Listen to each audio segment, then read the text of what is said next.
पंडित जी प्रणाम। खुश रहो खुश रहो।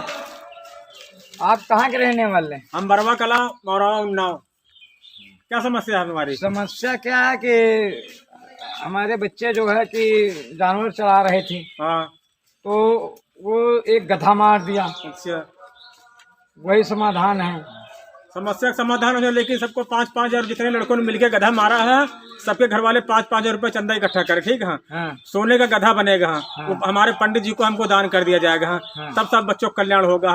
नहीं तो सारे जितने बच्चों ने मिलकर गधा मारा है, सारे बच्चे परेशान रहेंगे। कोई पढ़ाई में फेल हो जाए, किसी गर्लफ्रेंड छूट जाएगी, कुछ भी होगा। हाँ, कोई न कोई समस्या सबकी बने, किसी की मौसी भाग जाए, किसी की मम्मी भाग जाएगी। हाँ, सब परेशान बच्चे रहेंगे। हाँ, अगर सब लोग मिलके हैं सोने गधा बनाओ, हम पंडित जी को दान करो, हाँ, तभी सब बच्चों का कल्याण होगा। उसमें पंडित जी आपका बच्चा भी शामिल है। क्या हमारा भी लड़का शामिल था? हाँ।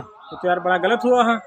चलो खैर कोई बात, अगर हमारा लड़का रहा है तो जहाँ रहे संतोष, हुआ गधा हमारे कोई नहीं है दोस्त है। हाँ। जाओ, सबको कुछ नहीं होगा। हाँ, सब लोग खुश रहोगे। हाँ, तो हमारी पंचायत मेहरिया भाग जी है कहा बाबा? नहीं अब नहीं भागेंगे। अगर संतोष रहे हैं, आपके भी पांच बच्चा। जने मिल गधा मारे हैं, ताम में रहे संतोष हैं।